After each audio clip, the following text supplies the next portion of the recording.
There was a time we deployed solutions to a full community, over 600 systems.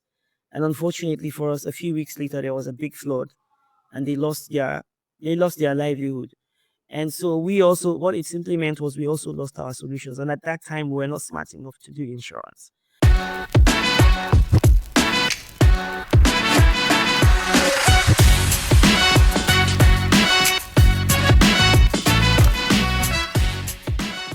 Good morning, good afternoon, good evening, depending on where you are watching us from. This is another exciting episode of The Adventures. My name is Kunle Olufemi. I am your host. As you know, on Adventures, we seek to bring you the stories of courage and vision behind the brands and the organizations that you see around you every day. By bringing you the stories, we hope to inspire you, to share with you some tips and tricks that will help you attain success faster in your entrepreneurial journeys, because we believe that by the things you will learn from this podcast, you will be able to avoid some of the mistakes that some of our guests have made, and then you'll be able to travel even faster. And today, we have an exciting guest for you in the studio. Her name is Habiba Ali. Habiba Ali, as I call her Madam Habiba Ali. She is the founder and the CEO of Sosai, Renewable Energies Company. Now, for some of you that are Nigerian based, you will know that the word Sosai is a bit northerner. So Abiba will be double clicking into that and be telling us about it. But Sosei is basically how to deliver solar energy solutions that are competitively priced and meet worldwide quality requirements, as well as to create new goods using cutting edge technology. It's my pleasure to introduce to us today Abiba Ali. Hi, Abiba. Great to Hi, have you on everyone. Adventures. Thank you so much. Nice to be here. Thank you. Thank you. Like I said to you just before we started recording, I'm excited to have you around. I've, read a little bit here and there about you, and it's just interesting the things, you've been able to achieve, right? And we are excited that you're willing to share those, right, with people who are just coming behind you so that they can learn from you, because in a way that is you giving back to society, and we're really thankful for that, right? So if you can, start by telling us a little bit about, number one, yourself, and a little bit about Sose, right? What you do, the breadth of your, impact, and, how you do some of the things that you do. It will be a good way to start. As I usually say to our guests, you can take this as, your unpaid advert on the stables of adventures. All right. So over to you, Abiba. Okay, so I'm Habiba Ali. Like has been said, I am a mother of a boy that is 15 and a girl that's 19. I run a business called Sosai. What we do at Sosai is we deploy renewable energy solutions starting from as little as solar lanterns up to mini and mesh grids that power whole communities. Our work is one that is, I always like to say, at the nexus of achieving all sustainable development goals, because even though affordable and reliable energy is the seventh goal, our work, the way it is affecting almost all of the goals. I mean, there's no goal that can work without energy. We have been in existence for about 15 years now. We're turning 15 in August. We are currently we've reached a number of people, about 2.5 million people with energy access, especially in rural northern Nigeria. We are currently expanding our stables by deploying mini and mesh grids across communities in northern Nigeria in about 4 states: Yobe, Kogi, Kaduna, and Plateau. The way we do our work is not just get into the community and start selling solutions. We work with people in the communities. As is now, for every site that we deploy mini grids to, we employ at least 4 people. We'll have at least a technical assistant, an admin assistant, and 2 security people. And for us, it's a thing for these people to be community based. As such, you'll find that with our over 30 sites, we are already like employing um 4 times 2, 120 people. Uh, also, at the HQ, we have about 30 people. We are currently working with women in these rural communities to own solutions that are powered by this renewable energy equipments. So we are working with about 250 women because we have 8 solar drying hubs, and each hub has at least 10 women working out of it. We've deployed things like solar milling, solar irrigation, and solar powered refrigeration and freezers. Um, we have, like I said, we're working with 250 women. We have trained about 150 young men and girls, youth, basically, who are either helping us to install solutions or are carrying out a business in renewable energies by themselves. Yeah, I think I'll stop there. Wow. Well, okay, so you mentioned some things that until you mentioned them, I didn't know we have solutions like that. So just for me to be sure that I heard right, did you say solar powered freezers and refrigerators? Yes, I said that. We have that. Yeah, there are solar powered refrigerators and freezers, solar powered milling machines, solar powered drying, solar powered irrigation, and currently we're trying to power a cluster of the UNDP women businesses working with Women Chamber of Commerce, Industries, Mines, and Agriculture to actually Wow. power their equipments with solar. So we're powering a thing called the Gary Fryer. We're powering the oil press. We're powering solar drying dehydrators. And I think we have the mills that is used to grind dairy specifically. And we're powering that as well. Wow. Thanks a lot for sharing that, Abiba.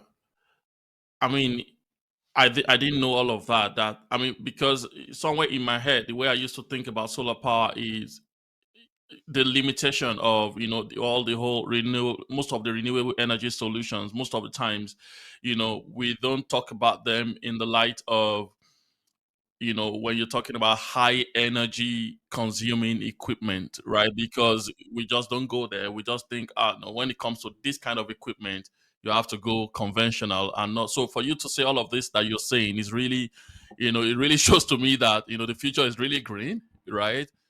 And it looks like we're getting closer to it by the day. So thanks a lot for you've extended the frontiers of knowledge today, at least for me.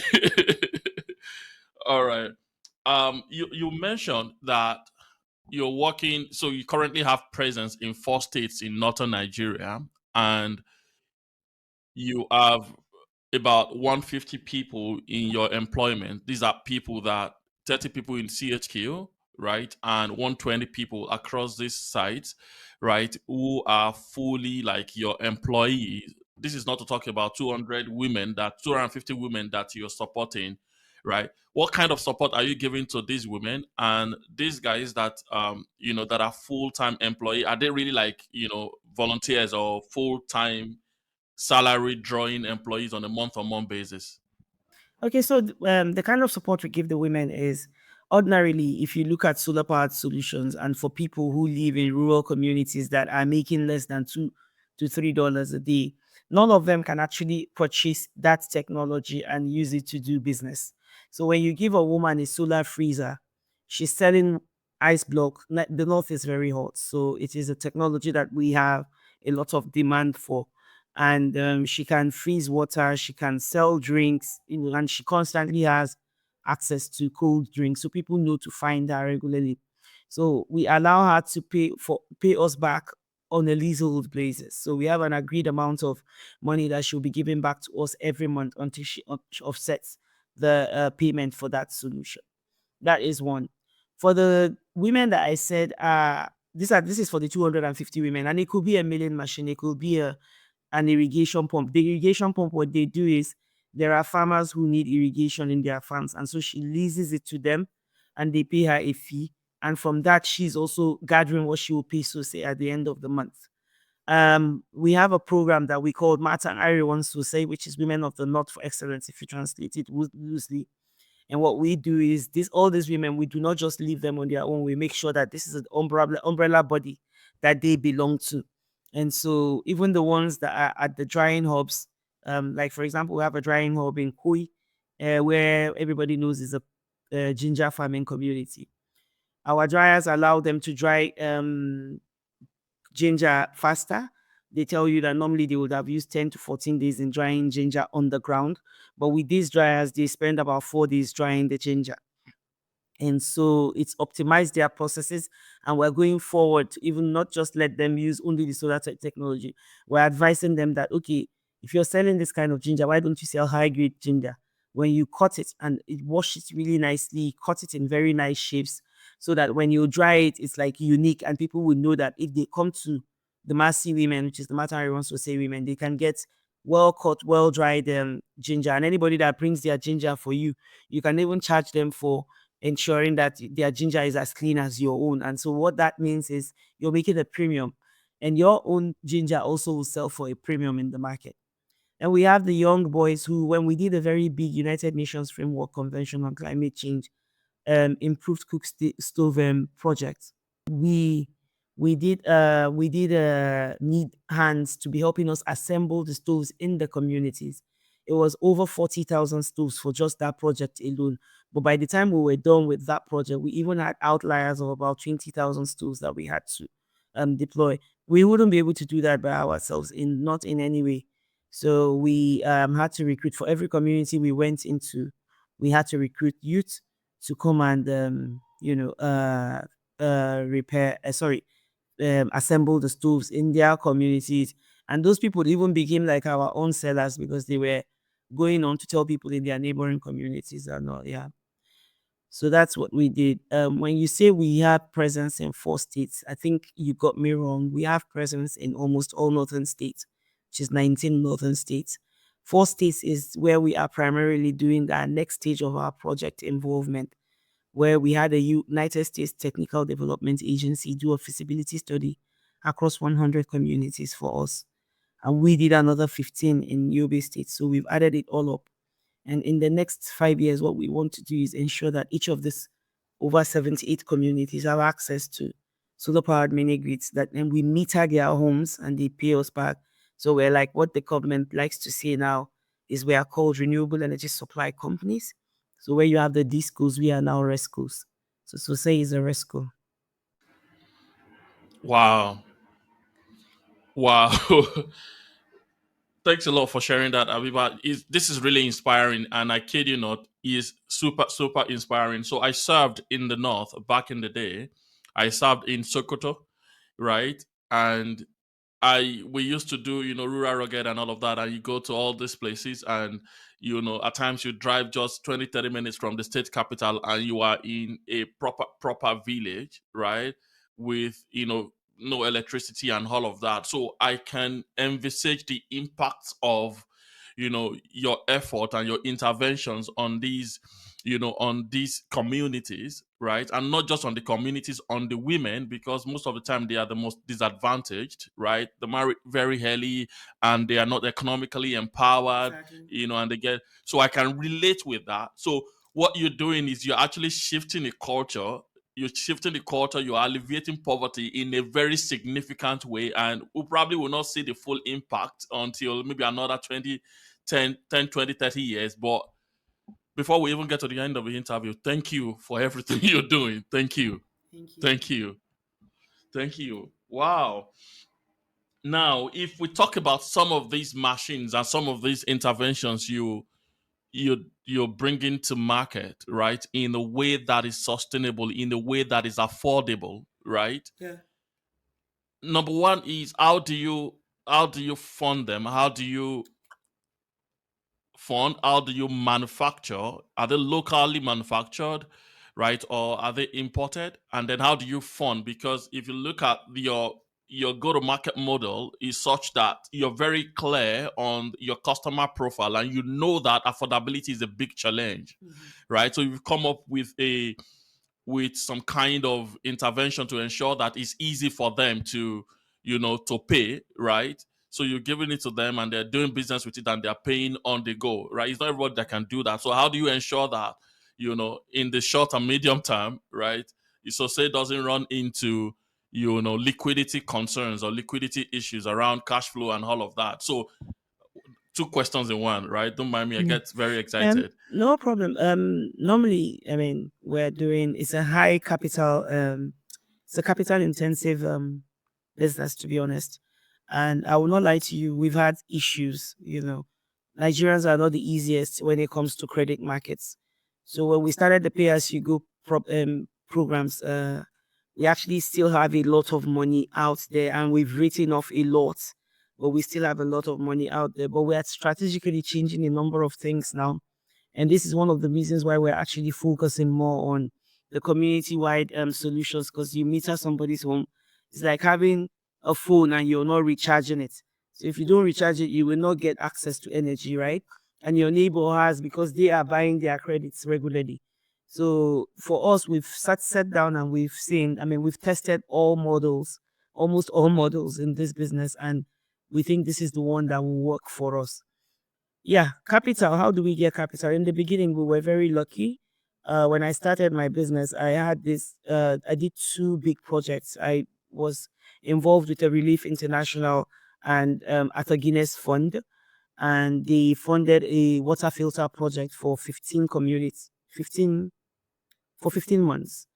And that was really one thing that gave us the liquidity to be able, because we were paying our overheads and all of that, to be able to recruit more staff and even enter some of the communities and do feasibility studies. And then we started another project with an American-based company called Sequest Capital, where we did this improved cook stove project. But from the beginning, they paid us money to do the feasibility studies, the due diligences, and all of that. So all of those were income, because we always charge the management fee anyway. They were income that you will call equity that we use to start our solar arm, the solar arm of our business. And because the first solar company I started dealing with also trusted me to give me a number of their products and sell and send them their money, that also helped. And then they went further to help us raise capital from Kiva. Kiva is the social capital that gives you money at zero interest rates. They helped us to raise money from Kiva, and we didn't get the money, but we got the products, and we sold and repaid back. So, and after then, we've also been very lucky. I mean, I think I was the first woman in Africa to own a renewable energy business. So one of the things that investors and funders were looking for at that time were the gender aspects. And so we were lucky to actually access a number of grants, a number of partnerships, a number of low interest debts. And we never really leaned on equity for a lot, but we got a number of debts, a number of grants, and that also helped us to create our profile when it comes to internationally acclaimed institutions. And these are institutions like the FCDO now, which is to be defeat then, the USAID, even though it's scrapped now, the USADF, that's United States Africa Development Fund. They funded like 4 projects for us. We worked with, like I said earlier, USTDA, as a technical development agency. We also had a thing with Vital Voices, is a US-based organization that supports women leaders in all over the world. It's a global organization. And many others like that. Currently, we're also working with the World Bank under the IFC program and the Distributed Access to Renewable Energy Scale Up program of the Rural Electrification Agency. So that's how all the funding has been coming, and we've been, uh, juggling the funding to ensure that if you get 1 naira, you can do work that can look like 3 naira. It's not been easy. It's been difficult. I think I pay the worst salaries in Nigeria, but that's also another good thing because you've got a good team who understand and are helping you see the vision that you have. And I hope that in future I'm able to actually do them right. Mm. Wow. Wow. Thanks a lot for sharing that and for sharing that from your heart. Really, really appreciate that, Abiba. Um, you touched on the subject the other time, and if you don't mind me double clicking on it, right? And I know you probably evolved now by some of the interventions and the new models you're putting in place, but you know, you touch around the subject of default, right? You know, trusting people with things, and trusting that they will do right by by the company, by the fact that you've trusted them and all of that. But people are people, right? What would you say your default rate was in those initial days, and where is it now? In those days, it was almost 50% default rates, right? We had so much money outside. And then another thing that even made it even rise, I could even say was up to 60%, was there was a time we deployed solutions to a full community, over 600 systems. And unfortunately for us, a few weeks later, there was a big flood and they lost their livelihood. And so we also, what it simply meant was we also lost our solutions. And at that time, we were not smart enough to do insurance. Even though when you do insurance, Nigerian insurance will tell you, well, I mean, give or take, this is not what we insured for, something like that. But anyway, we didn't even have any. So I can't say um this they would have done this or that. But anyways, currently we've been able to reduce how for you to do any product from us on pay as you go now, the KYC we do will actually even frustrate you to the point that they will decide If that you're not serious, hold you your will go. money, or we work with the bank because we always believe that we are not a banker, and bankers have a Mm, way of ensuring that they make sure you pay your money. But ultimately, we've actually really, really reduced even. I always tell my team, first off, tell people we don't do pay small, small anymore. And then when they mm. push and we have reason to believe they will pay, we can then do a KYC and then we now decide. So that has really reduced the default rate to like 20 Default to rate. 30% or something like that. It's still Mm, a long ways ahead. I want to bring it out to like 15%. So hopefully we can mm. get there. Thanks a lot for sharing that so transparently. I appreciate that. Yeah, so you've explained to us how you know kind of dealing with the people that you are dealing with, right? But I'm also wondering, because knowing that you're an African Nigerian entrepreneur, and we do not have a lot of upside in terms of international organizations trusting us, right? um is a sad reality, right? Hopefully with people like you and and other people who are doing great work in the international scene, that will begin to turn around. But how did you break that barrier, right, such that a lot of these organizations are not willing to partner with you understand, to do stuff? I think it's all about being true to what you're doing and having evidence of what your work, right? It's an evidence based thing. Mm, If somebody gives you money to do one mini grid, you do one mini grid, they come and inspect it, they see the mini grid, it's working, mm, you've done it. Tomorrow they will tell you, come and take money for two. Next tomorrow it is three. When you have problems, you're comfortable to tell them, oh, due to the forex hike, oh, this is what is going on. I cannot afford to pay this amount anymore. Or give me time. I mean, I think it's all about being true to yourself and being evidently clear to your partners that this is who I am and this is what it is. It's there's no there's a word that is very common to use. You're very transparent and people trust what you're doing. People trust that whatever you say you are doing is what you will do, and they believe in you and your work. So that's how it works. mm. Thank you. Thank you. Thank you. So, number one, you need to be true to yourself, right? Mhm. And that helps you build credibility over time. Exactly, exactly. And your integrity matters a lot. I think people need to ask themselves the question: how long do I want to run this? If you don't have plans to run it for long, then do whatever you like and leave it alone. But I've always wanted, since my daughter at 8 told me one day when she was with me, I was making a presentation. She said, "Mommy, can I work it at Sosai when I grow up?" And I'm like, "Okay." Then I have a mandate to make it available till you grow up. She's 19 now. And even though she doesn't want to work at Sosai anymore, I mean, I think it was childhood that was making her talk.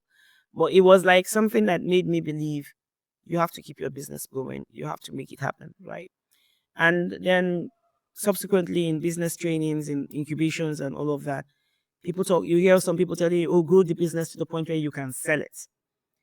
And there's some people that are telling you, grow the business. It's a baby for you. Why do you want to sell your baby? So you need to weigh your pros and cons and realize whether you want to make it a baby that you want to grow and outgrow you, it has to work. If you want it to be a business that you sell, it has to work because if you don't want to start a business with $10,000 and sell it for 5,000, you want to sell it for $1 million, right? And that's the benefit of selling it because you're selling it for more, right? So in the long run, you need to decide. And if you decide that you want this thing to live well, then you need to work on your integrity, work on your capabilities, work on yourself as a human being. And yeah, you just have to grow and be sure we have fullness in self to understand that I know what I'm doing, I know where I'm going, I know where I want to go and how I want to get there. Mm. That's very helpful to share. Thanks a lot. Thanks a lot. Now, uh, you've touched on a subject, and I think I want to just you know um kind of leverage that or take that as a cue for us to go a little bit of memory lane, right? Now, back in the day, correct me if I'm wrong, my Hausa is in the gutters, Hmm. right? I know, so say it used to be something like direct or something like So you you know can look at suicide from different angles depending on the okay. sentence that you're talking about. Like I can say, I've been chin and the Zaifi say this food is very hot. Yeah. Okay. Nai Nate Makamusu say I helped them very well. Okay. Ina aiki mai kyau sosai. I am good with my integrity. Okay. And so that's the root name of suicide. It's integrity, it's excellence, it's perfection, it's growth. So understanding that's the meaning The of our name. context. Yeah, behind the name, then we want to keep. I mean, and if you work in Nigeria, it's not easy to actually keep a good name. But my father said something that I always remember: a good name is better than riches. Even though now people want to make you believe that riches are better than anything. But I don't know. I'm so traditional that I hold true to what my father said, and Mm, it's not about you as a person yeah. because you're just a speck of dust in this earth. It's about the Yeah. people that you support, the people that you help, and how you grow them out of whatever conditions it is that they are in. Yeah. Yeah. Yeah. Yeah. That's spot on. Right. So say stands for excellence, it stands for integrity, it stands for Yeah. growth. Yeah. Hmm. That's a very loaded word. That's a very loaded word. So Abiba, how did it all start? Well, And hang on, let me make it a bit fuller, right? And I don't just want you to tell us from maybe when you register the business and then the ideas. What were the things that happened in your life that probably shape, how did you understand what I mean? So maybe how did it start, but what started before the start started, so to say, right? okay. So in 2005, we decided, my then husband and I decided that we should start a business, an NGO in renewable energies, because he lived in Germany. He had lived in Europe for over 30 years. And he saw the value of renewable energies in Europe, even there that they don't have access to a lot of, say, solar resources, but they were using solar for a lot. And so we talk about it a lot and all of that. And I thought that, okay, I was working with an NGO then, Hope Forum for People in Distress. And I saw how we went into communities and did a lot of work, educating people and carrying out enlightenment programs and all of that. And I thought, okay, maybe we could do the same. So I decided that we should start an NGO that, will be helping people have access to renewable energies as an option. And because my work also took me into rural communities, and I grew up with a policeman of a father who also made sure that every time he was going to be posted, he was posted to a rural area. I knew that most rural areas didn't have access to energy. And I thought, this is just a no brainer. A solar, why not use it in rural communities? And so we decided to start an NGO anyways in renewable energies. But funny enough, the first thing I used for which that was solar powered was a solar cooker. And you had to bring it out of the compound, cook under the sun and all of that. It was clumsy, but it just showed you the possibilities you could have with this mighty resource. And because we were doing that and just posting it on, sending it to partners and all of that, luckily he works with journalism. He was working with Voice of Germany at that time. So he was able to meet people and share pictures of what we've done and all of that. I mean, there was no social media rife then, but at least he was showing them on his camera and stuff. And 2005, yeah. yeah, and then so people really thought, oh, they could support us to actually make cooking better in Africa. Mm, But they were already doing a project called an improved cook stove, and it was doing it from the point of deforestation, yeah, desertification, and yeah. that's what's happening in the frontline states in Nigeria, from Mm, Borno to Sokoto. So we started doing that project. We registered it with the UNFCCC as a clean development mechanism project, and we were deploying deep cook stoves. Well, with time, we started having issues in the office, between you go to the same office, you go to the same house. It became too much for us, I think. And I was lucky at this moment. I attended the Partnership for Clean Indoor Airport Forum in Uganda. And there I'm coming with all this, my armors of and presentation on how our stove reduces deforestation, it reduces climate effects and all of that.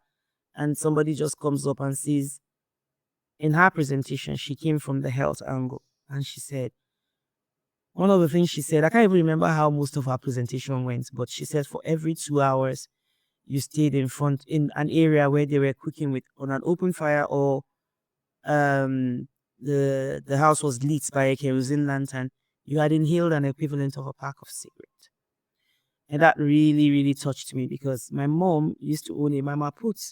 We cooked on by the roadside on open fires by the light of a kerosene lantern. And I'm like, does that mean we've inhaled so much and then I still bought food from women. I still bought akara bread from women who were selling by the roadside with food cooked in on open fires and with achibalbal blaring smoke in their face. And I just couldn't help but think, I know I'm doing this cook stove project. That had always been from a climate change point of view for me. But now it meant people were dying because of this, because she listed a lot of health issues that could come out of this, which was asthma, breathing, sights, all of that. My sister was an asthmatic patient and she died finding it hard to breathe. And I wore glasses. My mom wears glasses. My sisters all wear glasses. I'll basically see. And, you know, we came from a family of very light skinned people. Most of us were dark. So it was, I don't know if that was part of it, but I just added that on. And so it just occurred to me that if I could, who knows, maybe it contributed to my sister's condition. And I thought, did families have to die? Family members have to die before we realized that we needed to do something. And then I thought, okay, you're already doing something with the cook stoves. What would you do about the lights? And I was just racking my brains and I stepped out of the hall. And there was this solar company peddling solar lanterns.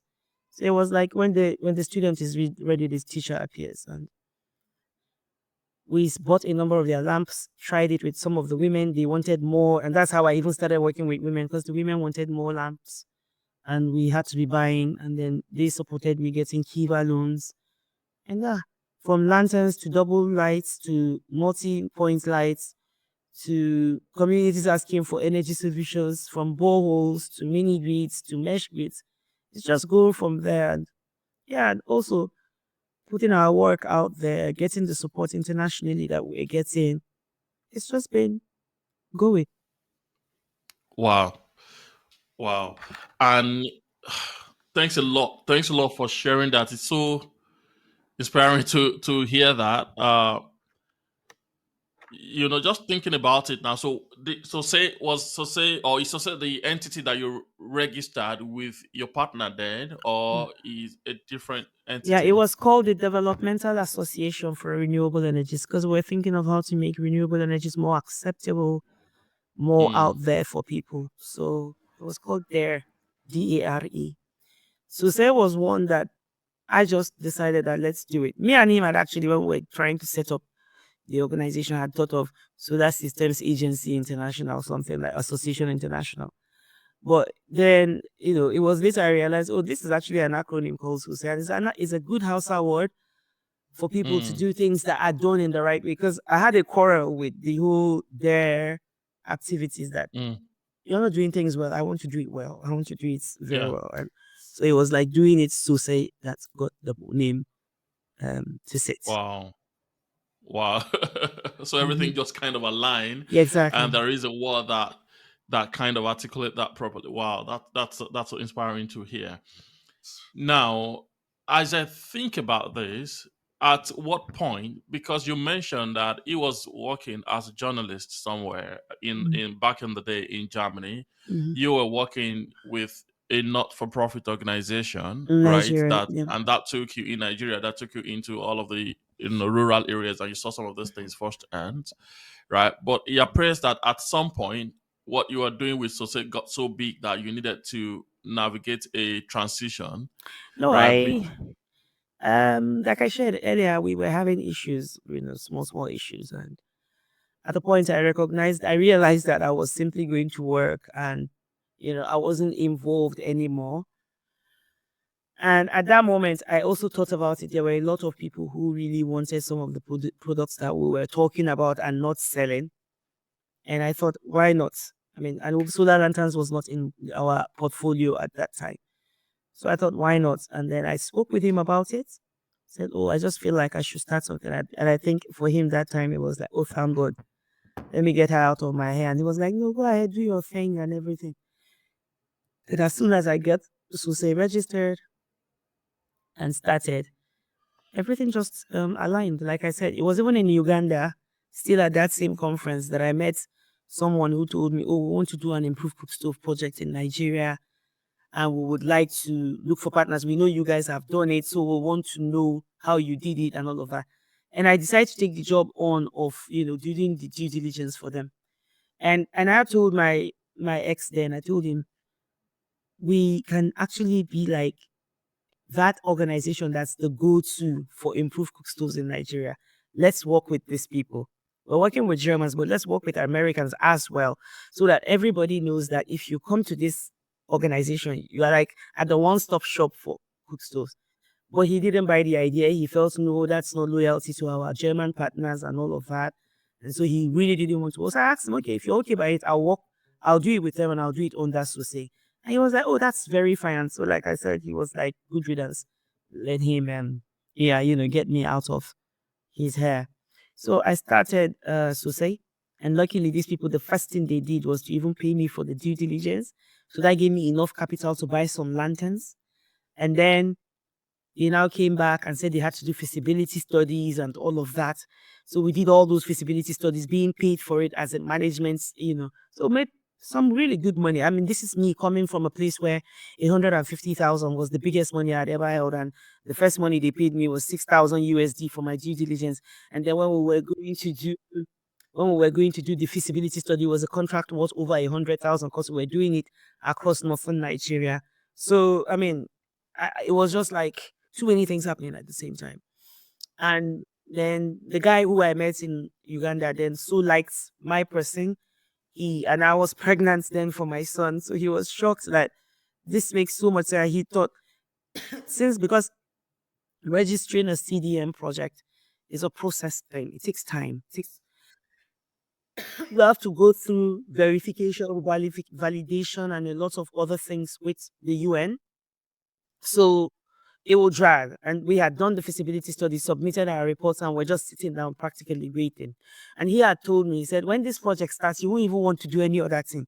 So just wait for the project to start. And I said, well, we can't sit down and be waiting. And he said, oh, he even has an idea. And I think he knew people from Arthur Guinness Fund, was able to raise about $150,000 worth of the project. Well, that project was worth 300,000, sorry, but it was like 150 to 170 that came to us. And so we did that project for 15 months across northern Nigeria, deploying solar water filters for communities. So he just worked that out for me, and we did that. And by the time we were done finishing up that project, the cook stove project was ready to run, and they were paying us sizable amounts of money per month for our overheads. And then at the end of every year, we got a share of carbon, which is about, it was like 2 tons. 2 tons was sold for 15 euros or so. Then, even though it's really, really a bad market now, it's the money is less than 1 euro. So yeah, we tried. Most of the money we were making, we are mopping it up and building our solar business. And yeah, so we just kept going like that. And yeah, we're here. And the rest is history. And the rest is history. Exactly. Wow. Thanks a lot. Thanks a lot for sharing that. So, at what point did you resign, Habiba, from the not for profit that you're working with? Well, I just walked away. I focused on my business, and once in a while I was going to the office if they needed me to help out with one or two things. But with time, my own work was just too much. I couldn't even Was just too busy. focus exactly. So I just continued facing my own. I didn't really like go officially and say, "Oh, I'm resigning." I mean, it's me and my husband now, so I just focused on my own and continued what I was doing. No, I actually mean the NGO you are working with before you and your husband Oh, started the okay. No. partnership. When we were setting up there, I told her about it. The founder then I told her this was what was going on, and she was like, "Oh, she really likes my hard work and all of that." But if I could just hold on for her because she has a Rotary project coming on, she would want me to be the state coordinator for. So at that time, because we were still setting up there, we hadn't gotten any serious project to do and all of that. I decided to start. But then my ex then came and he was very upset. He said, "How can you be doing another job? We're doing our own, da da da da da." Meanwhile, I had just focused and started the Rotary project. And even our funders from Germany were even around, a German man, and we had failed severally. But I spent only 2 weeks on that project, and I just said I had to tender my registration because it was a resignation because it was really causing problems at home for me. So I resigned. That was in 2007, I think.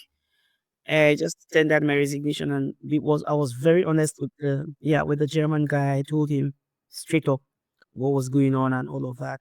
And then meanwhile, during all of our travels together, I had spoken to him a lot about what we could do about this project to change things, make it work, and all of that. He really took it to heart. So even when I was leaving, he now begged me that I should just send him an email outlining everything I think will work, and he would take it forward. So I did that. As I speak with you now, the man calls me his his Nigerian daughter, and he's my German father. He and his wife, they're in their 80s now, but they've been a serious part of my life, my children's life. My daughter was in their village visiting them just recently. So that's how close we became. Even after I left the project, we became family friends. I go to Germany. In fact, if I spend 1 year and I don't go and see him, I'm scared because they are now old and I just want to be seeing them. So yeah. Close. Wow. Wow, it's interesting how, at times people that we just meet randomly, Yeah. right, just turn and become family just because of the way we Exactly. relate and we build. Hmm. Interesting. Interesting. Now, I want to pivot the conversation a little bit, if you don't mind. Um, you've had to deal with a lot of people, right? Building a business, and it's grown and grown, and now you have you have offices in like 3 or 4 states, right? Like offices. right? Which means that you're constantly hiring people, promoting people, possibly firing people, Mhm. and all of that. Firing and some of them actually walking away. Mhm. Maybe some of them walking away and then getting Yeah, replaced and all of that. What yeah. would you be able to share some thoughts around what I call your people practices, right? What has worked for you? What hasn't worked for you, right? Yeah. And any advice for younger, if you want to do it differently. Well, if I had to do it differently on people, I'll take back those years when I didn't know what I was doing, and I was honest about it with my team. Because I think that puts some sort of fear and trepidation even in them. And they felt, well, is this a good organization to be at? And because I constantly told them, I need your help. I can't do this alone. We all have to do this together. You need to focus. You need to, this is where I want to go. This is where I'm seeing. I know where I'm going. But now the journey there is not something that I have a clear path to. Because, I mean, let's be honest, I was one of the first to actually take this on in Nigeria as a business. And even not just as a woman, even with men and women and all of that. I mean, I remember when won the Access to Renewable Energy Awards in 2012.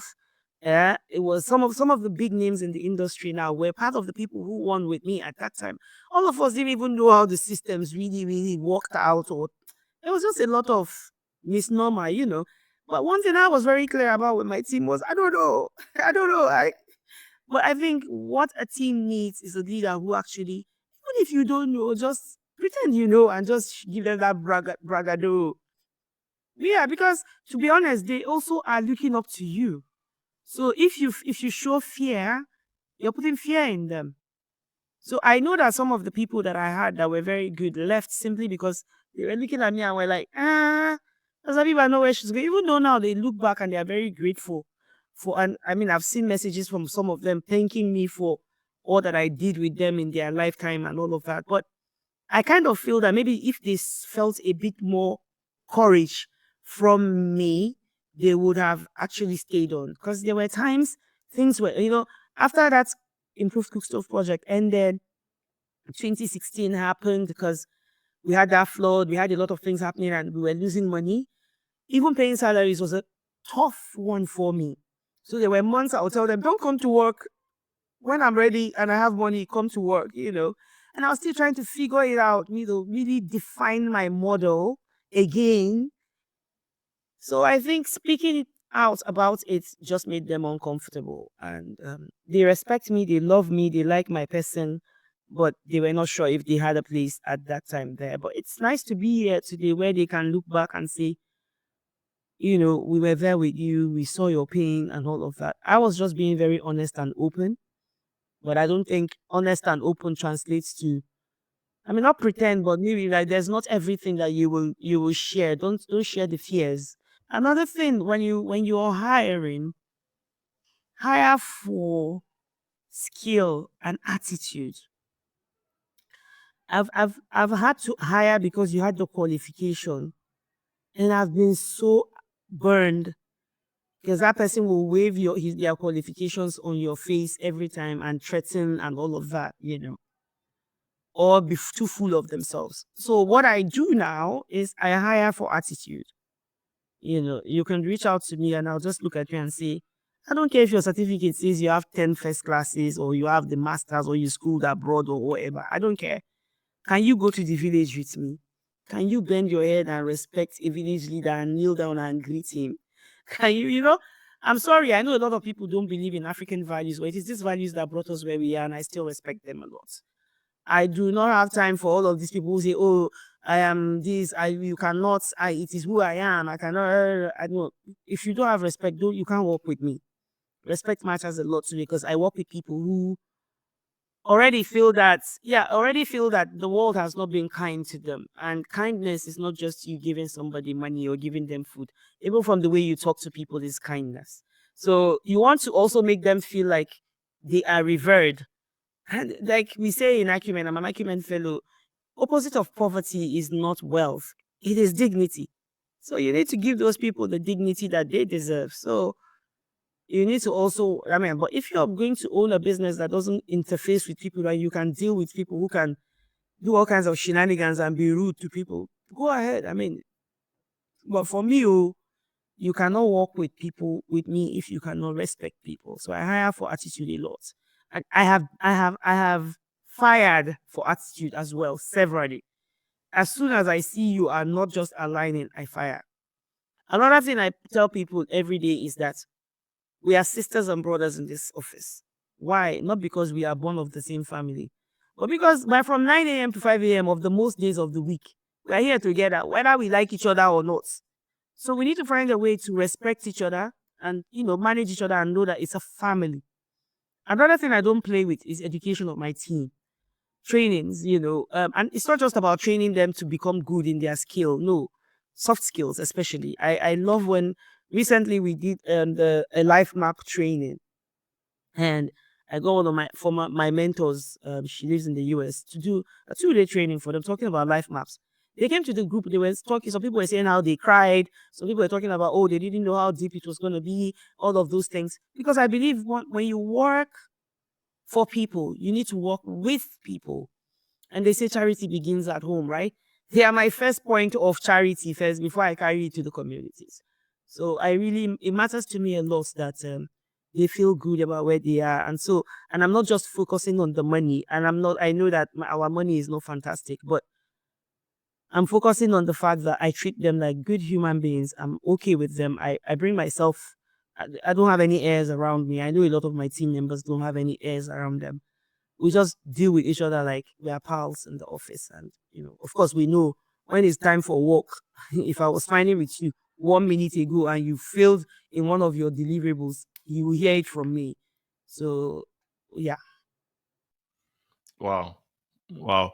I'm sure that a lot of people will take a lot of learning from that, right? That we can be relatable, we can be human, and we can still take a very, we can still take a strict stance if we need to take a strict stance to get the job done without becoming inhuman or becoming unnecessarily, abusive. Do you get what I mean? Because I guess what people don't like these days, bosses and colleagues that are abusive and that reduces their sense of, who they are, right, as an individual versus, inspiring them to higher ideals. So thanks a lot for, for sharing that. It's inspiring to hear you say that you organize trainings for them. Yeah. Now, for me, Abiba, I tell people that when you walk in a place, and this is my philosophy, when you walk in a place, right, there are three things we take out of the place. You are the boss, right? You know this thing, but correct me if I'm wrong, right? I say that number one, the primary thing you take out of the place is the money you earn, which most of the time, even before the end of the month, you probably finished it or you've right.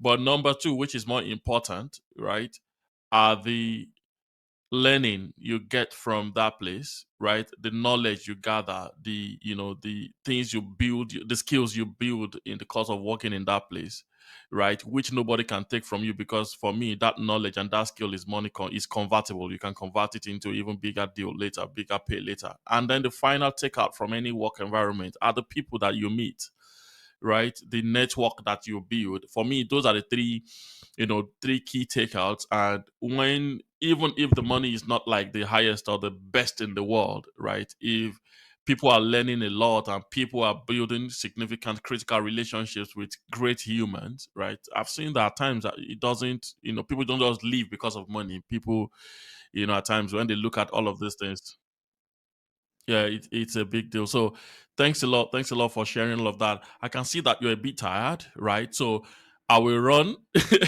I will run through a few questions and then I'll allow you go so that you can go rest, right? Is that okay?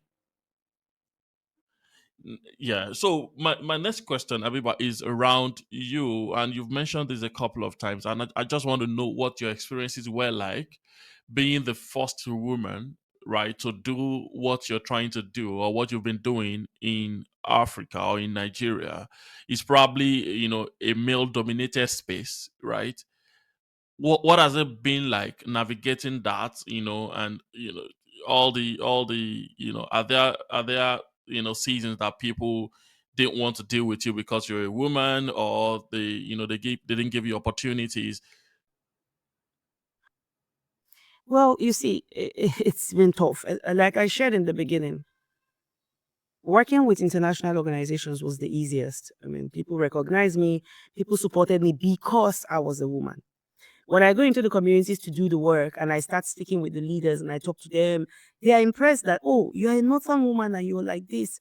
Then, and I want to speak with their women. They are easy to say, okay, you know what, go ahead, go and talk to our women. So you see, like being a woman helps me in that. But when you come to the industry itself, I've lost a lot of opportunities because I'm a woman. You know, some people would, when you, I mean, I've been in Kaduna State when El Rufai was first made governor. My business started was first based in Kaduna for a very long. In fact, up till now, my business is based in Kaduna. I just have a branch in Abuja now, and I was so happy because I was like, "Yay, a progressive governor!" And I'm here. I think then, self, were not no other company had come and set up in Kaduna really, and I was like, "Oh yes, let's go." So we write a letter to them, tell them we want to come and introduce the business and all of that. They agree, give us a date, and we go. Unfortunately, they said the governor had gone out. And there was just one guy we could speak with on Jinila while at that time. And as soon as I finished doing my presentation about my business, this man had actually been relaxing and looking at me like, and I was with my team. I had like five guys around me, and I think another lady. I can't even remember. And he's like, "Are you sure you are the boss?" And I'm like, "Yeah, I'm the boss." And he's like, "Okay. So you mean you are the one that climbs poles to do it?" I said, "Well, I don't have to climb poles to do it, but if I have to, I will do it. But look at these guys around me; they all work for me." And immediately, my team quickly like chipped in. I remember one of the guys. Was it what's his name again? He quickly said, "No, but we work with her. We know what we're doing." Like they said, trying to explain the technicalities that they do, and I'm the boss. So you see that kind of attitude, and I know that one of the reasons why we never really took anything forward with Kaduna State was simply because of that. Because later, another male-owned company came into the state. That guy was given land, was given a place to set up his company and all of that. And he hit it off well. He was based in Abuja before, but he went to Kaduna. He got this kind of very nice reception. And I keep thinking, maybe if I had gone as a man, I would have gotten more, support. And I'm an orphan woman, and I'm a woman again. There are places that people just don't respect that women like us will go into, orphan women all covered up, all looking like a hijabite and all of that. So that also makes people don't trust that, oh, this person has all covered up. I mean, now things are better. People now look at it. In fact, when some women open their mouths and they speak, even in their hijab, people are like, wow.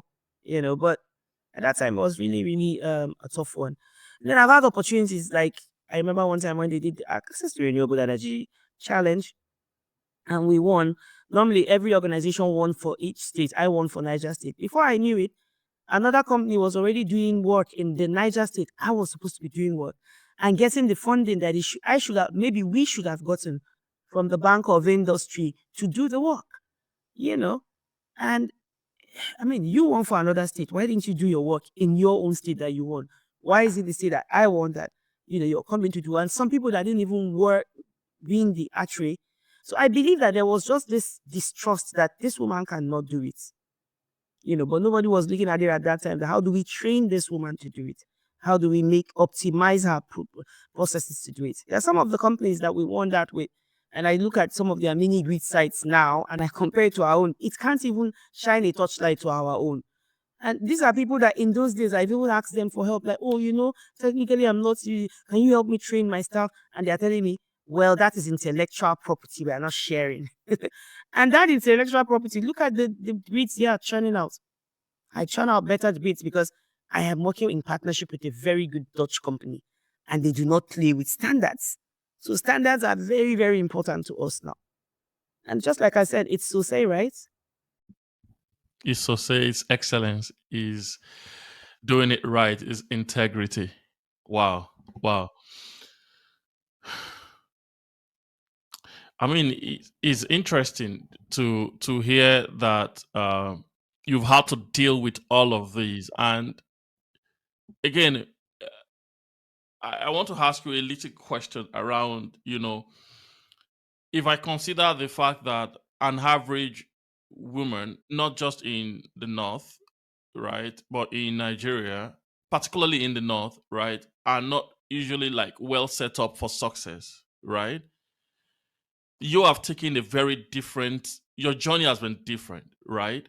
What would you say are the factors that set you up for the kind of influence and the success and the impact you've been able to make today? Is this something about your education? Is this something about your parents?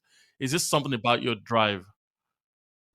Okay, I'll say I'll attribute some to my mom and her family, and my dad again a lot, because my dad believes that.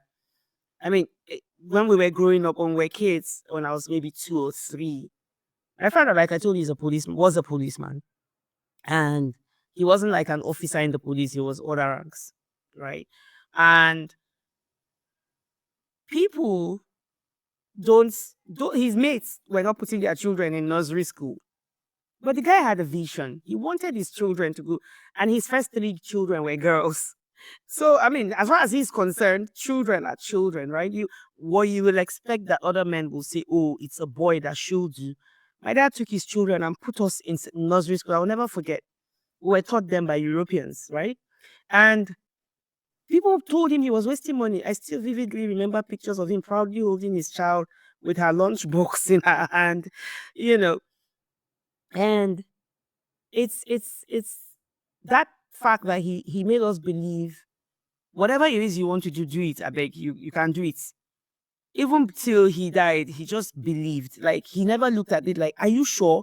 He was always like, go further now, do it now, and all of that. So it was never a question of, "I can't do it," and your parents are saying, "You're a girl." There has never been that thing with us. Mm-mm, mm-mm. My mom, she was working with Kaduna State Transport Authority for some time. She used to do conductor when buses were going to travel. So I think my parents have always been people who believe that if you want to do it, you will do it. And you go on and do it.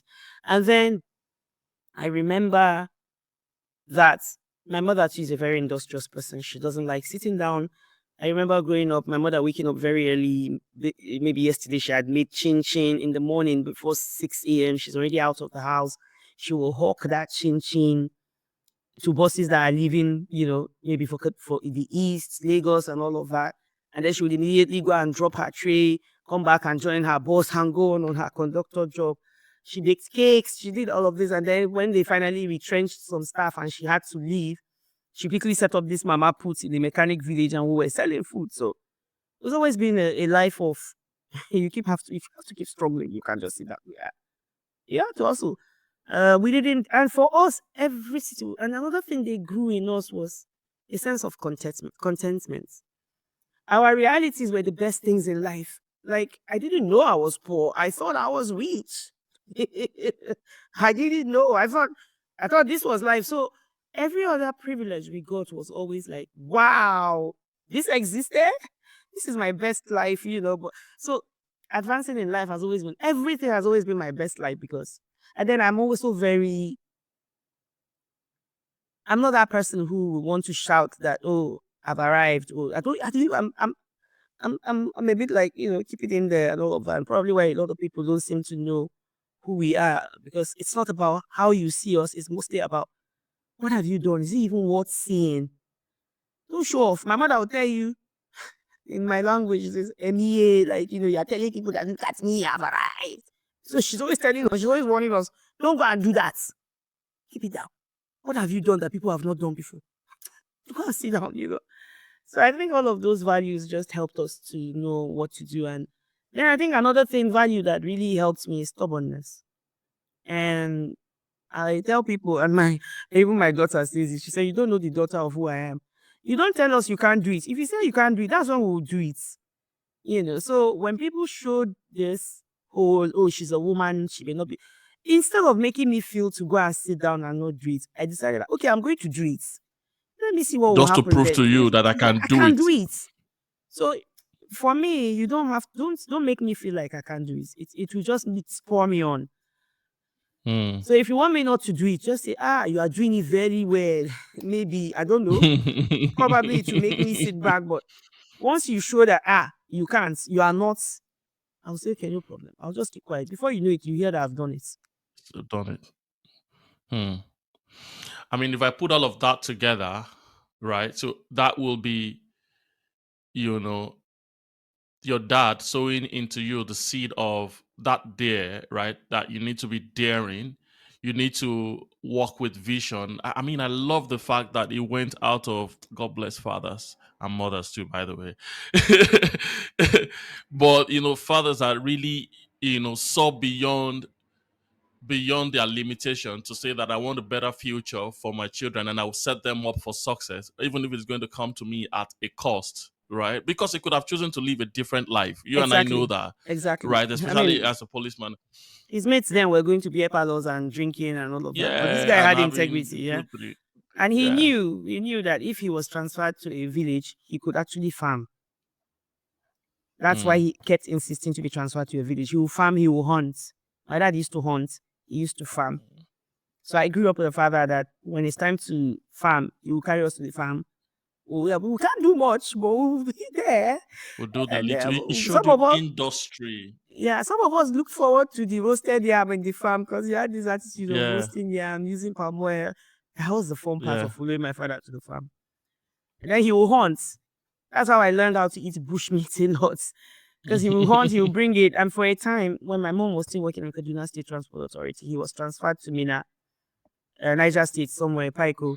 And she couldn't leave her job. She said she wasn't going to leave her job to join him. So she said she will be coming weekends. So he was left with his three daughters alone.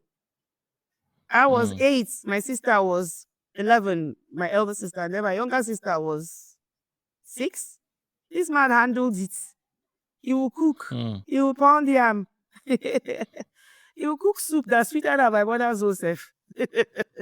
Can you imagine I that? had an amazing dad. And that's why I think Mm. maybe I see flaws in a lot of men when I. But yeah, I had an amazing Yeah, dad. I'm one I of those can girls relate. who had a very good father. I can relate. So it showed integrity, it showed you hard work. Your parents showed you how to hustle. I mean, look at all the things you're sharing about your mom, how she hustled things out. At times we don't know how much these things shape, the kids that we're raising. And I can see all of that coming through in everything that you're doing today, right? God bless them for us. Amen. God bless them for us. Because I think all those women and all those communities you're impacting, they hold them right, for raising you the way they raised you, right? I think so because Now, I remember that reminds me of the American ambassador in 2017 or 18. I can't remember now. I can't even remember what year, to be honest. They came to visit my office and, he was so impressed. We took him to one of the communities where we were working. And he was so impressed. He said, "You must have been brought up by an amazing parent. Is any one of them alive?" I said, "Yes, my mom is alive. She's actually managing the kids now while we're here. I would love to see her." So I had to send my driver immediately to quickly go and bring my mom. And the funny part of everything is she had come to the office when we told her we were expecting a very big visitor and everything. Come and stay with the kids. So she came to the office and we locked her up in my office so she can manage the kids. And she wanted to see, but we said, no, no, just stay there. Like away. We didn't want a situation where the and kids then the will come visitor and now, yeah. and then we go to the village where we're going to see the sites. And the man said, "I want to see your mom." So we don't have to go and get her. And she was like doing us. You see, they wanted to see me. Can you imagine that? Yeah, so we had to go and bring her. He was so happy. He hugged her. He greeted, he asked her stories about me. She told him stuff, Yeah, but yes, it's a good thing, and I'm glad that at least for my mom, I would say to a certain extent, I was very happy with her, and she was very like when I started my work and I was so busy, she was just there to take care of the kids, manage them, and all of that, and so she practically helped me bring them up, and so that's why losing her was really terrible because it was like wait now we have not finished. I've not finished taking care of you. Where are you going? Yeah, well, I really wanted to how to experience life, go to places I've stepped my foot in and all of that. Yeah. It is what So it sorry is. to hear that. It's So fine. sorry to hear that. So Mm. sorry to hear that. So sorry. God bless mothers. So sorry to hear that. Amen. Hmm. Now, Abiba, if you look at your journey, when would you? I mean, in all of the work you're doing and all of that, and it's grown really big now, but it didn't always start like that. What would you, or when would you consider? When and what would you consider the inflection point where you know this is it? This is what really. From this point, it was just like you know Mm. everything just went pum from that point. Do you get what I mean? I know, I know. Unfortunately for me, it wasn't that way. My own was that it started good and then it went down. So the inflection point now is just starting. So why I say it started good, I immediately started my business doing that due diligence with these guys. The next thing they gave me feasibility study. The next thing I'm doing at Guinness Fund. Like I started seeing money that in my wildest dreams I didn't even know existed. My turnover at that time was already like $300,000 per year. Then this is 2013, 2014, by 2016 when that flood just happened because we had just borrowed our first debt and bought those solar lanterns that we installed in houses. Everything just nosedived. And it's just been struggles to just, put it together and make it happen, grow, grow, grow, and a lot of fantastic things happened also within this time, between 2016 and 2020. There were a lot of projects that we did that we didn't even know. But it was a struggle to do them because some of them will come and say, oh, you have to be counterpart funding. And we getting our own counterpart funding was always a struggle. But we'll find our way, Sha. Somehow, we'll manage, we'll do it. Because for me, like I said, if they give me 1 naira, I want to do work of 3 naira. So it's always like that. But in all of this, it just kept meaning that if nothing, we may not have been financially, strong, but the impact was growing. So the impact was growing and rapidly. So 2020 came and just like really showed me. At that point, I said, you know what, it's high time, let's hang up. I'm not doing it again. The point I've reached in this life, if I go to a UN organization, I'll get a good job. I'll just move abroad, you know. But it's like the business didn't want to let me go. And I kept thinking, but there's more to do. There's more to do. And then luckily for me, I think what helped me was I won the Global Leadership Award and I went to the US to receive it. And on one of our free days, I went to this museum of whatever, black arts or something. And one of the statements that stayed with me from then until now is the people who fixed it stayed. And that was when I knew that The it's people who not, fixed it, they stayed. they stayed. Mm, If there's a problem with your community, the people that will fix it are the people mm, who actually stayed. So somebody has mm, to stay and fix it. We can't all jet out. We can't all just leave it. mm, If except if we don't want to fix it. And that's also allowed, right? So mm, yeah, that stuck with me and I knew then that no matter what, we will just keep struggling. And then I was lucky I got into another fellowship called the Perennial Fellowship. And they gave me this feeling of I needed to heal myself before I can mm, actually do this. So I would say my business even took off in 2021. That's when I started. So that's when mm, I started seeing things clearly, aligning stuff, mm, and then of course it now took that painful growth path. And I will mm, say that the inflection point is actually just happening. We're just beginning to mm, actually be able to maybe finally, I've not even gotten the funding yet, but it's seeming like we're finally going to be able to raise money to do most of our work. mm, mm, So mm. Now, there's something you keep saying, and I know it's coming out of a value system that you've built over the years. You kept saying that when you pay me for one, I want to deliver three. I want to do the work that looks like. Do you get what I mean? That shows that you have this consciousness to just want to deliver value, to yeah, do more than, what you're paid to do. And I think that's a great thing, right? And I'm because just I putting just it out there. mm. Go on, No, Abiba. I just think that I'm being paid in dollars now. There's no day that naira has been $1 to 1 naira.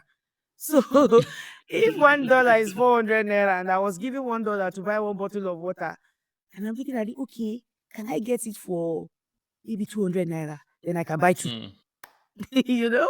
So that way the impact, the work you're doing is now more. because yeah, you've been able to You're like, extracting yeah, you're more extracting. You're value like out saying, of. okay, can I get a cheaper this? Can I get okay? So you're looking Mm, at all the corners to see how do I make it work in much mm. more, bigger. And then people come and look at it and say, wow, with this that I gave you, you did this. And I'm like, yeah. Wow. Wow, that's really great, right? And for folks that will listen to this, I think every client, every partner, every customer is looking for this, right? To say that I've paid you for this, but you've delivered it quite all right, but you've gone a bit above and beyond, right? Because they don't forget such such people or such businesses that goes over and above what has been paid for. No matter how little that extra is, it always stick with people. So Abiba, I've seen I interview entrepreneurs, right? And different things, different situations kind of inspire their business ideas, right? I've seen people who are passionate about certain things and it's become a business. I've seen people who suffered some, uh, some setbacks and becomes, some kind of solution that a bit for you. It looks like you've gone through certain pains or you've experienced certain pains. Some of those pains you are not even aware of them when you're going through them, and that has become a solution, right, that you bring into other people so that perhaps the things you've gone through they can avoid them. Will that be correct? I would say yes, maybe up to 80% because, Yeah. like I told you, I don't see problems as problems a lot of times. In fact, if some people don't even point it out to me that this is a problem, I'm like, oh, really? I've been brought up to believe that for every problem, there's a solution. And I tell that to my team always. I say, if there's a mountain in front of you, look for a valley. Every mountain has a value, no matter how big it is. It might take you longer to find it, but there's that point where it bends. So look for it and use that place to cross.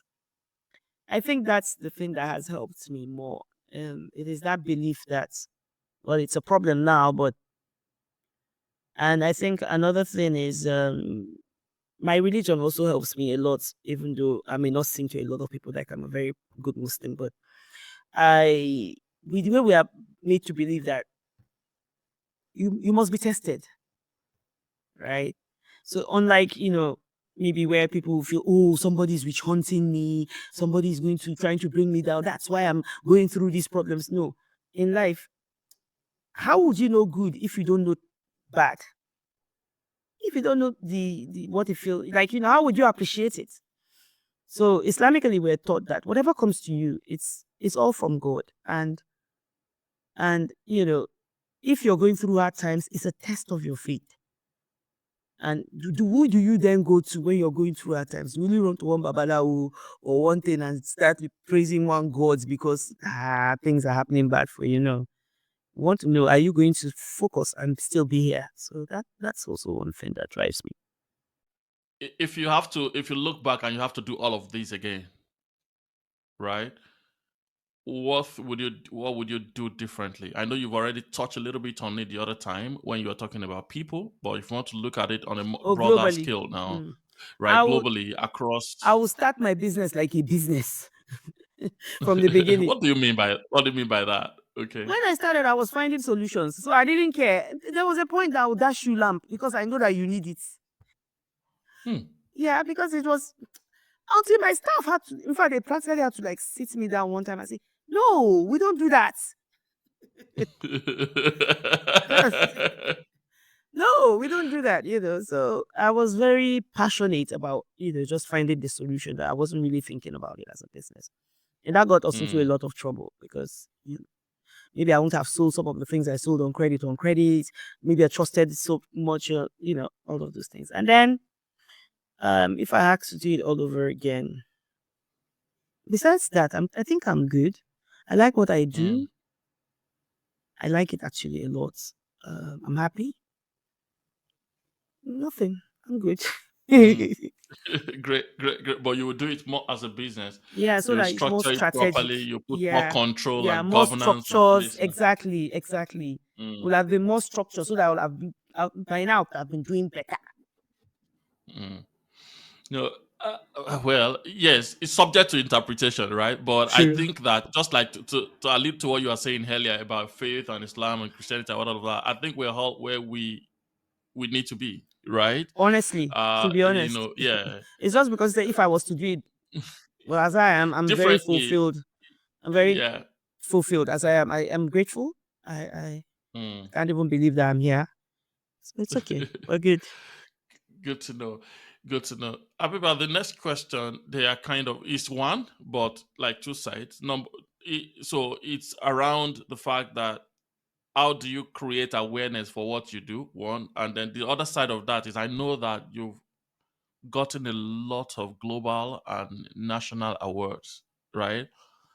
And I don't see you creating awareness around these awards, so that people know that you know, because it's also about credibility, right? So I don't know if you can speak a little bit to those awards on one hand, and then what are you doing to bring Sosai, make Sosai I think um I think we're doing more enough. people to be more aware. I think we're doing enough. We have a social media officer who does social media now. She posts every day. We're doing that, right? Mm, Um, I remember when we used to be called by IRENA a lot, International Renewable Energy Association, Renewable yeah. Energy Agency, and that also was almost always in the news. I spoke at a lot of their events in the past because they incubated Sosai for a bit. I also, yeah, whenever we win any award, the people also do marketing now. We've shared it on the social media, please. It's okay.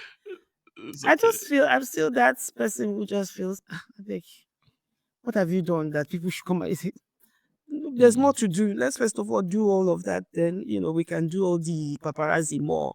I don't know, maybe. I don't mm. know when the paparazzi will be enough to do, Sha, but I think we're I think we're doing well. And speaking about the awards, it's been nice to get an award. I remember my first global award and how much I was so overwhelmed. Like, I cried. Luckily, my mom called at the moment I was crying. And what's up? She was even scared. I said, "No, I'm just looking at the hall where we're going to be presented. It's Kennedy Center in DC." The US, yeah. And I was like, I don't know what I'm doing here. I don't know how I got here. And I'm thinking, is it then it was like 500,000 people we had worked with, and I'm like, is it just these 500,000 people that we have to give it like that? Why? There are people who have done more now, you know. But then I remember Mm, the president of Vital Voices then talking to me. She said, it is because we see that you have the capacity to do more and you won't relent. That's why we're helping you here. So this is just to mm. help you on your journey because we are going to do a lot of publicity with it. And for a full year, they were doing a lot of publicities with the work. So I'm sure if you Google maybe Habiba Ali and Sosai, you'll see some of these things. Yeah, yeah. Abiba, it's been a pleasure having this conversation with you. Thanks a lot for all that you have shared with us today. We are super thankful for you creating the time to have this conversation with us in spite of the, emergency that just happened. So thanks a lot. It's really, really appreciated. Right. Thank you. Without further ado, I don't want to hold you because I know you need to get to that birthday party. So if you have any final words for our guys, you can just do it. Otherwise, we can call it a day.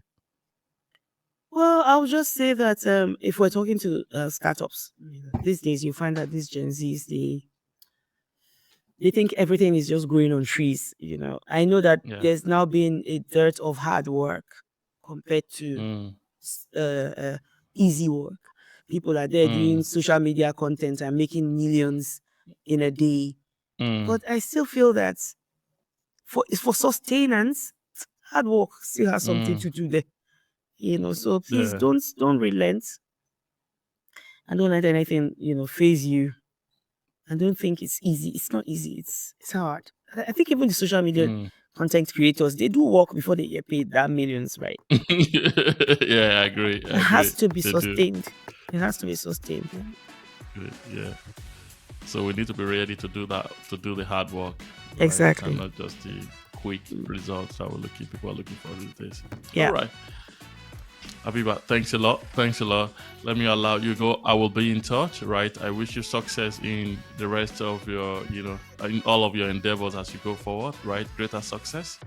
All right. Thanks. Thanks. I'll be in touch. Right. Thank you. Bye. Yeah. Hey, thanks a lot for taking the time to watch the podcast. We are super thankful for you taking that time and investing the time to learn. We hope that you find the story inspiring, and beyond that, that you've been able to articulate one or two things that you want to do differently in your own entrepreneurial journey. May I encourage you to please like, subscribe, comment, and please share the word within your own circle of influence, especially within those that you think are on the same entrepreneurial journey with you. May I also encourage you to please, beyond subscribing to our YouTube channel, follow us on our other social media platforms. That means a lot to us, and we can see that that helps us to track that we're making some progress and so making some impact. Thanks a lot once again for taking the time to watch, and we'll see you on the next episode.